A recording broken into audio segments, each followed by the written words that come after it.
I sat down earlier with Carly Fiorina to discuss her new momentum and some of the issues she'll have to confront. Ms. Fiorina, welcome back to Fox News Sunday. Thank you, Chris. Thanks for having me. You've noted that up till now, more than half of Republican voters didn't know who you were. That obviously changed with the debate. So I guess the question is, how pivotal a moment is this right now for your campaign? Well, it's obviously a very important moment because now more people know who I am, and we know, based on what's happened before this debate, that as people come to know me and they understand who I am and what I've done, and most importantly what I will do, they tend to support me. And so the truth is we're going to stay out here working hard every single day so that people who maybe were introduced to me for the first time at that debate now get to know a little bit more about me. These are important decisions. These are serious issues, and I want the American people to know as much about me as possible, actually. Well, of course, with greater attention does come greater scrutiny. Here's what you said about the political class in the debate. If someone's been in a system their whole life, they don't know how broken the system is. A fish swims in water, it doesn't know it's water. It's not that politicians are bad people. It's that they've been in that system forever. To make your point, you say, how long have we been talking about entitlement reform but doing nothing about it?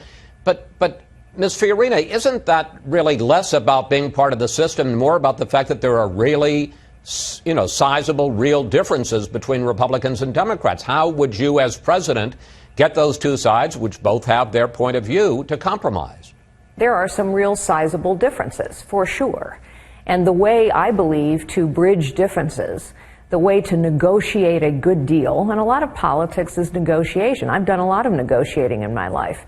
You start out by stating very clearly what your principles are, what you must have, what your walkaway position is. There can't be any misunderstanding about that.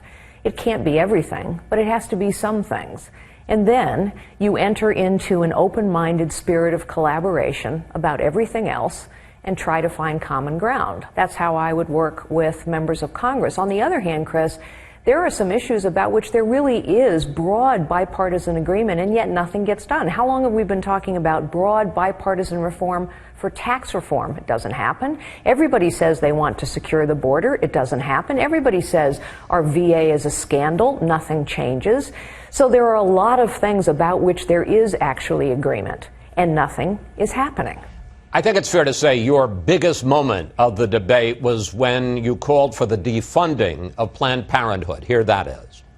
I dare Hillary Clinton, Barack Obama to watch these tapes. Watch a fully formed fetus on the table, its heart beating, its legs kicking, while someone says we have to keep it alive to harvest its brain. This is about the character of our nation. And if we will not stand up and force President Obama to veto this bill, shame on us.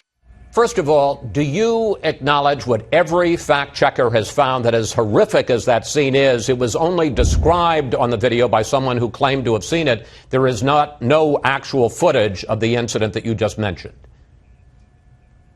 No, I don't accept that at all. I've seen the footage, and I find it amazing, actually, that all these supposed fact checkers in the mainstream media claim this doesn't exist. They're trying to attack the authenticity of the videotape. I haven't found a lot of people in the mainstream media who've ever watched these things. I mean, they will claim somebody watched it for them.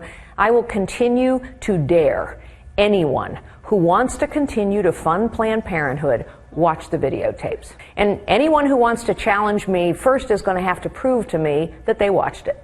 You wanted to fund Planned Parenthood, so let's talk about what the organization actually does. 4.4 million health services involving sexual diseases and infections, 3.5 million services in family planning, 935,000 services in cancer screening and prevention, 1.1 million other women's health services, and yes, 327,000 abortions. Ms. Fiorina, I understand that you want to end all abortions, but you're also willing to cut off funding for all of those HIV tests and breast exams? Well, of course not. All of those things are important. I'm a breast cancer survivor, and I've been engaged in programs that move aggressively into neighborhoods to make sure that all women are screened. Every single one of those women's health services that you just described are vital to be continued and actually vital to be expanded. Of course we should be funding those things. But I find it fascinating that Democrats will never support taxpayer funding, for example, for a women's health center right next door to a Planned Parenthood that would provide all those same services and also provide women an alternative to abortion. Of course, those other services must be available to any woman and every woman. But that's not what this argument is about. This argument is about whether or not we as a nation are going to stand by while taxpayer money is being used to fund this kind of butchery. You brought up the question of taxpayer, and you say that we should defund Planned Parenthood as part of the budget battle, which we're going to get by the end of this month, even if that means that we end up with a government shutdown, regardless of who's responsible for that government shutdown. Carol Tobias, who is the president of National Right to Life, has just written a column in which he says that a shutdown would be a big mistake, that it's more important to elect a pro-life president. She writes, quote, "All of these goals are more easily and effectively achieved if the 71% of American voters opposed to a government shutdown aren't angry at the pro-life candidates running for president." Is she wrong when she says a shutdown would be a mistake? Well, I disagree with her on this, and I'll tell you why. First, something very important has changed since the last government shutdown. What's changed is the Republican Party has historic majorities in the House, and we now control the majority in the Senate. A lot of people worked really hard out there in the nation to make that happen. I was one of them.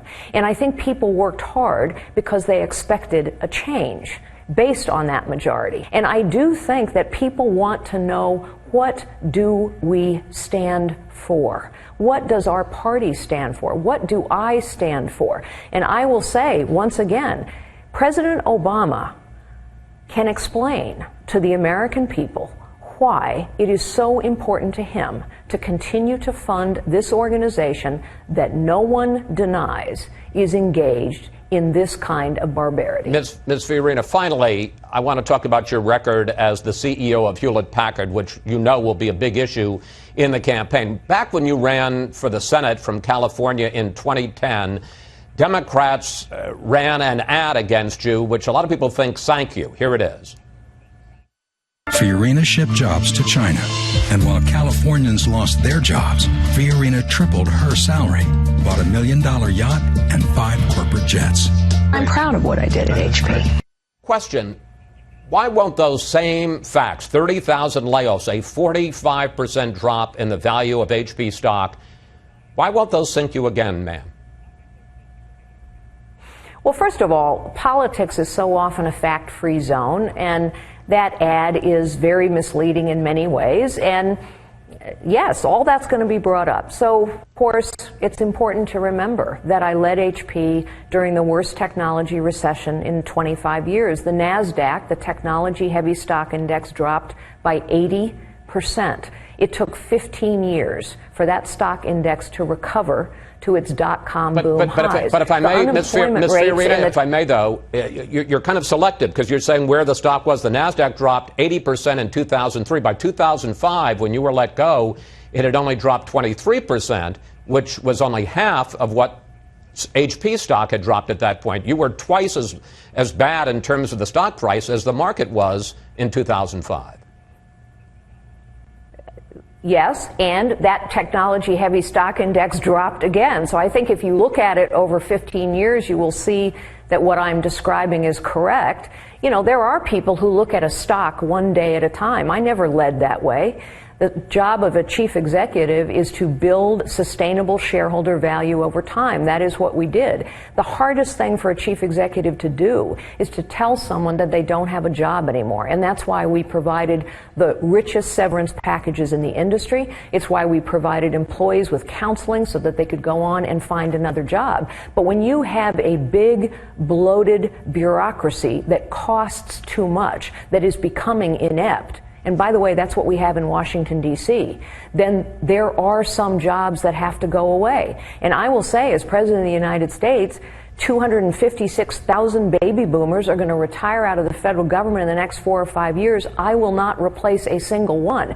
Finally, there's a question that some of your rivals have brought up, and that is Iran. At the time you were the head of HP, there was a ban on any U.S. companies doing business with Iran.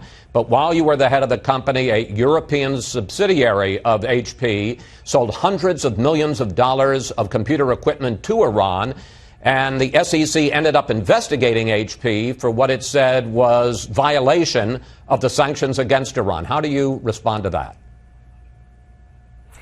Well, first, HP, you need to remember, was larger than each of the 50 states. It's a larger budget than any one of our 50 states and a global enterprise. And so it's impossible to ensure that nothing wrong ever happens. The question is, what do you do when you find out? Did you say, are you saying you didn't know about it?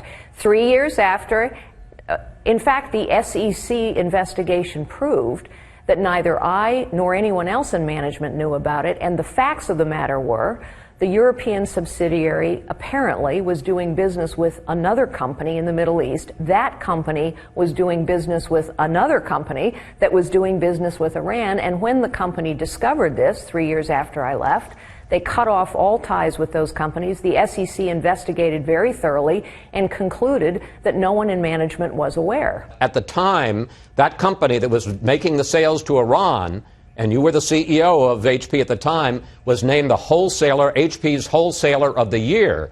So how can it be that they were doing all this business with Iran, you were calling it, the HP was calling it the wholesaler of the year, and you didn't know what was going on? The wholesaler of the year that you're describing was doing business with another company that was doing business with Iran. Clearly, that wholesaler of the year, which should not have been the wholesaler of the year, was not honest in their dealings with us, and they were not honest in their dealings with this third company. And that's why the dealings with this organization were cut off immediately. It is why the company cooperated with the SEC in a very thorough investigation, and it is why no charges were ever filed, because it became clear that this third company was not honest or trustworthy. Neither was the other organization that they were doing business with. It shouldn't have happened, obviously.